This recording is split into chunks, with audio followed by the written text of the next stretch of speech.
క్రీస్తునాథుని యందు ప్రియ సహోదరి సహోదరులారా, 11వ సామాన్య ఆదివార ధ్యానాంశానికి మీకు స్వాగతం. ఈరోజు మనకు అందించబడుతున్న సువార్త పఠనము మత్తయి సువార్త 9వ అధ్యాయము 36వ వచనం నుండి 10వ అధ్యాయము 8వ వచనం వరకు. ఈ సువార్త పఠనం ఆధారంగా మనము కొంతసేపు దేవుని యొక్క వాక్యాన్ని ధ్యానించుకుందాం. ఆ ప్రభు యొక్క సందేశాలను మనము స్వీకరించటానికి ప్రయత్నం చేద్దాం.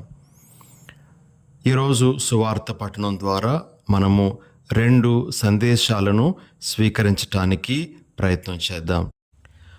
మొదటి సందేశం, ప్రభువు మనలను ప్రార్థన చేయమని పలుకుతున్నటువంటి సందర్భాలు. 2వ సందేశం, యేసు ప్రభు యొక్క అపోస్తుల బృందములో ఉండేటువంటి వారి బలహీనతలు. ఈ రెండింటిని మనము ఈరోజు కొంతసేపు ధ్యానించడానికి ప్రయత్నం చేద్దాం. మొదటిగా ప్రియ సహోదరి సహోదరులారా, యేసు ప్రభు స్వయంగా ప్రార్థన చేయమని చెప్పినటువంటి 2 సందర్భాలు మనము తీసుకోవడానికి ప్రయత్నం చేద్దాం.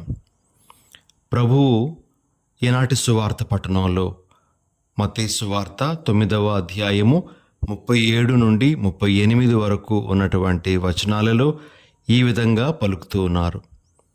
పంట మిక్కుటము, కానీ కోతగాండ్రు తక్కువ. కావున పంటను సేకరించుటకు కావలసిన కోతగాండ్రను పంపవలసినదని పంట యజమానునికి ప్రార్థింపుడు. యేసు ప్రభు ప్రార్థన చేయమని కోరుతున్నటువంటి సందర్భం ఏమిటి అంటే, పంట విస్తారంగా ఉంది, కానీ ఆ పంటను సేకరించేటువంటి పనివారు చాలా తక్కువ మంది ఉన్నారు.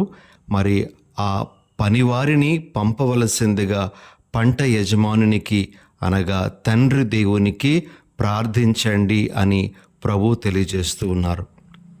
ప్రియ సహోదరి సహోదరులారా, పంట విస్తారము అని ప్రభు చెప్పేటప్పుడు మనం అర్థం చేసుకోవలసినటువంటిది ఏమిటి అంటే, దేవుని యొక్క వాక్యం కోసం ఎదురు చూసేటువంటి ప్రజలు అనేక మంది ఉన్నారు. దేవుని యొక్క వాక్యం వినడానికి వారు సంసిద్ధతతో ఉన్నారు. అదేవిధంగా మంచిగా ఆత్మీయంగా నడిపించబడడానికి సిద్ధంగా ఎంతోమంది ఎదురు చూస్తూ ఉన్నారు. అయితే వారికి దేవుని యొక్క వాక్యం సరిగా అందించేటువంటి బోధకులు కానీ, వారిని ఆత్మీయంగా నడిపించి బలపరచేటువంటి సువార్థికులు కానీ తక్కువగా ఉన్నారు అని ప్రభు తెలియజేస్తూ ఉన్నారు. అంతేకాకుండా ఈ ప్రజలు, సిద్ధంగా ఉండేటువంటి ప్రజలు, తమకు సరైనటువంటి నాయకుడు లేకపోతే, ఆత్మీయంగా బలపరిచే నాయకుడు లేకపోతే వృధా జీవితంలోనికి వెళ్ళిపోయేటువంటి సందర్భాలు కూడా ఉంటాయి. కాబట్టి ఆ ప్రజలు నాశనం చెందకుండా ఉండడానికి సమర్థవంతమైన ఆత్మీయ శక్తి కలిగినటువంటి నాయకులను పంపించటానికి ప్రభువునకు మొరపెట్టండి, తండ్రికి మొరపెట్టండి అని మనకు ప్రభు ఈరోజు ఒక సందేశంగా ఇస్తూ ఉన్నారు. కాబట్టి ప్రభు ప్రార్థన చేయమన్నటువంటి 2 సందర్భాలలో ఇది మొదటి సందర్భం. ప్రజలను సమర్థవంతంగా ఆత్మీయంగా నడిపించటానికి కావలసినటువంటి నాయకుల కోసం ప్రార్థన చేయమని ప్రభు కోరుతూ ఉన్నారు. ఇక 2వ సందర్భము, ప్రభువు ఎప్పుడు మనలను ప్రార్థన చేయమని కోరుతూ ఉన్నారు. సువార్తలలో మనం ఎక్కడ దీనిని చూడగలము అంటే, మత్తయి సువార్త 26వ అధ్యాయము 41వ వచనం. యేసు ప్రభు గెత్సెమనే తోటలో తన శిష్యులతో కలిసి ప్రార్థన చేయటానికి వెళ్ళారు. ఆయన తన 3 అనుంగు శిష్యులను తనతో పాటు కొంత దూరము ఆ తోటలోనే తీసుకుని వెళ్ళి అక్కడ వారిని ఉండి ప్రార్థన చేయమని కోరారు. పేతురు, యాకోబు, యోహానులు. అయితే వారు నిద్రమత్తులో ఉండి ప్రభు ప్రార్థన చేయమన్నా సరే ఆ ప్రార్థనను వారు చేయలేకపోయారు. ఆ సమయంలో ప్రభు వారిని మందలిస్తూ చెప్పినటువంటి మాటలు.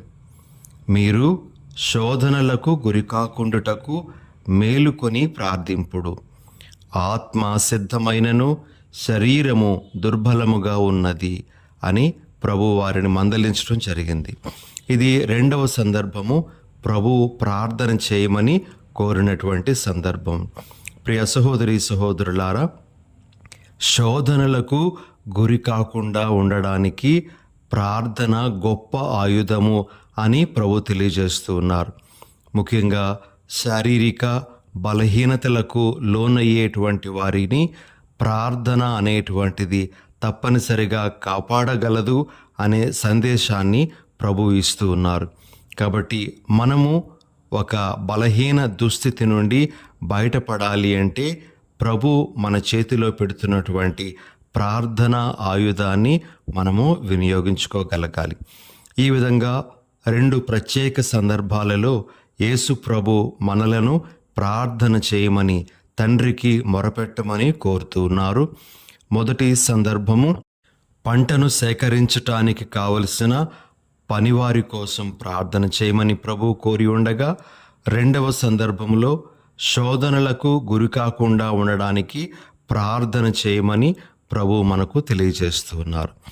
ఈ రెండు విషయాలు మనము మొట్టమొదటిగా మన మనసుల్లో పెట్టుకుందాం. ఆత్మీయంగా నడిపించేటువంటి నాయకులు, మంచి గురువులు, మంచి సువార్త బోధకులు మనకు దేవుడు అనుగ్రహించాలి అని మనము వారి కోసం ప్రార్థన చేద్దాం. అదేవిధంగా శారీరక బలహీనతలకు లొంగిపోయి తమ జీవితాలను చాలామంది నాశనం చేసుకుంటూ ఉండగా, ఈ శారీరక బలహీనతల నుంచి బయటపడేటువంటి విధంగా అందరి కోసం మనము ప్రార్థన చేద్దాం.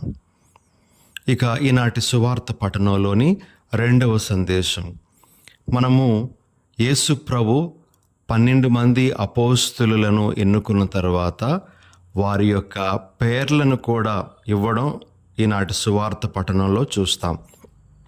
పేతురు గారితో మొదలుపెట్టి యోధా ఇస్కారియోతు వరకు 12 పేర్లు మనము ఇక్కడ చదువుతాం.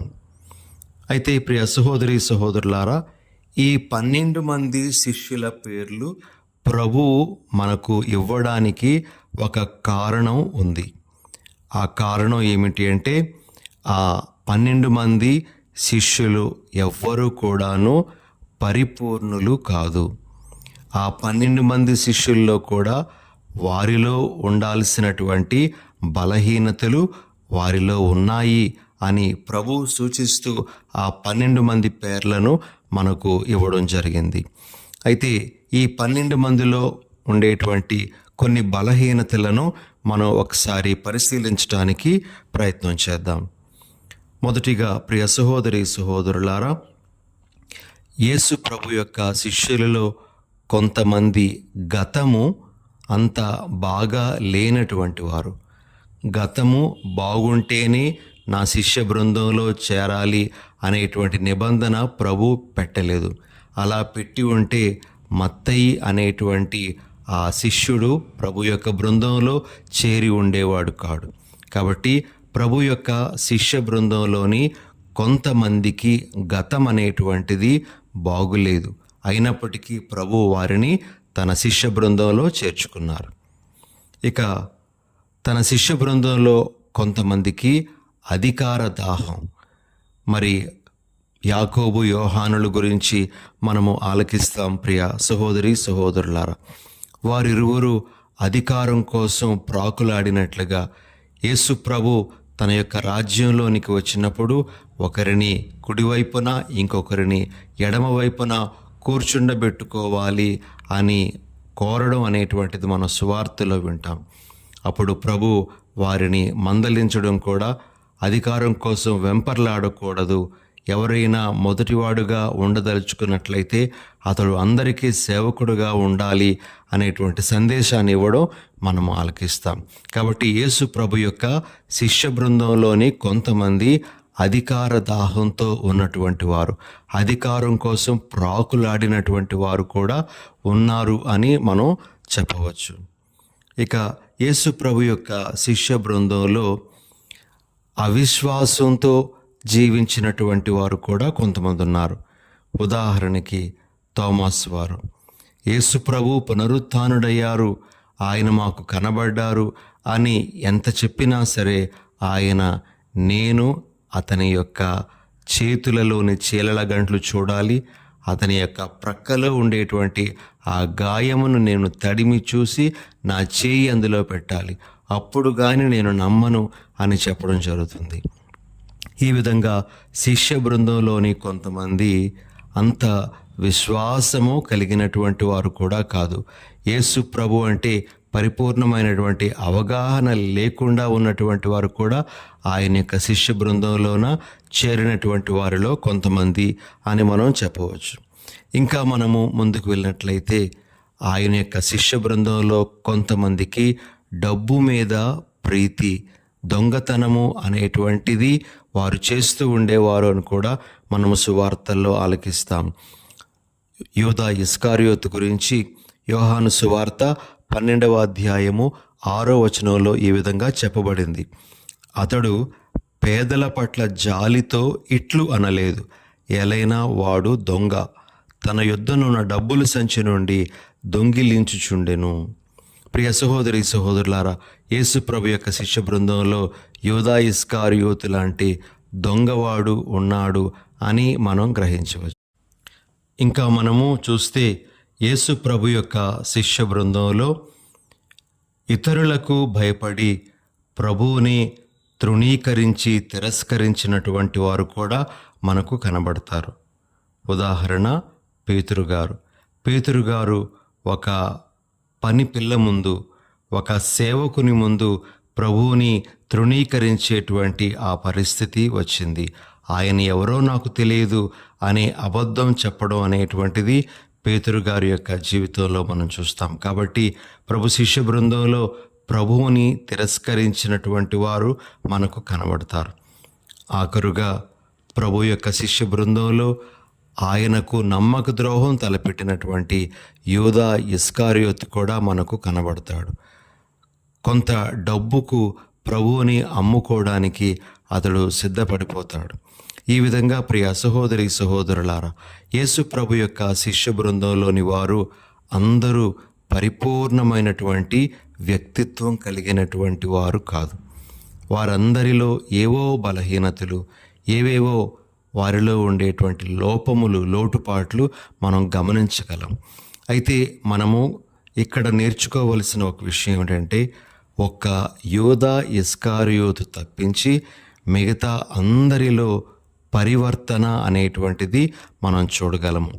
వారందరూ ఒకప్పుడు ఏ విధంగా ఉండేవారు, యేసు ప్రభు యొక్క పునరుత్థానము, మోక్షారోహణం తర్వాత ఏ విధంగా జీవించారో మనము సువార్త పఠనాలలో వింటే మనకు అర్థమవుతుంది. వారు దేవుడు తమలో చేయదలుచుకున్నటువంటి కార్యమునకు వారు తమ వంతు సహకారాన్ని ఇచ్చారు. వారు ఎన్ని బలహీనతలు ఉన్నప్పటికీ కూడా దేవునితో చేతులు కలిపారు. కాబట్టి ఆ బలహీనతల నుంచి వారు బయటపడి మరి ప్రభువుకు ప్రియమైనటువంటి శిష్యులుగా మారగలిగారు. ఆయన కోసం వారు ప్రాణాలను కూడా ఇచ్చేటువంటి ఆ స్థాయికి వచ్చారు. కానీ యూదా ఇస్కారియోతు ప్రభు యొక్క కరుణ ఇక నాకు ఏమాత్రము లభించదు అనేటువంటి ఆ నిరాశతో అతడు తనను తాను ఆత్మహత్య చేసుకోవడం అనేటువంటిది మనం చూస్తూ ఉన్నాం. ప్రభు యొక్క కరుణ కొరకు, కృప కొరకు ఎదురు చూడలేకపోవడం అనేటువంటిది ఈ యూదా ఇస్కారియోతులో మనం చూసేటువంటి విషయం. ఇలా శిష్య బృందంలోని వారికి అందరికీ ఏవేవో బలహీనతలు కనబడుతూ ఉండగా, ప్రియ సహోదరి సహోదరులారా, ప్రభు ఈరోజు మనకు తెలియజేస్తున్నటువంటి విషయం ఏమిటి అంటే, సంఘంలో ఉండేటువంటి సభ్యులు కూడా అందరూ పరిపూర్ణమైనటువంటి వ్యక్తిత్వము, స్వభావము కలిగినటువంటి వారు కాదు అని. అందరిలో ఏవేవో దోషాలు, తప్పిదాలు ఉంటూనే ఉంటాయి. అయితే వాటిని అధిగమించటానికి వారు ప్రయత్నం చేస్తూ ఉంటారే తప్పించి మరి అందులో ఉండి కోరుకుపోవాలి అని ఏనాడు ఎవరూ కోరుకోరు. కాబట్టి మనం గ్రహించాలి, ప్రభు ఏర్పాటు చేసినటువంటి ఏ సంఘంలోనైనా సరే బలహీన స్వభావులు అనేటువంటి వారు ఉంటారు.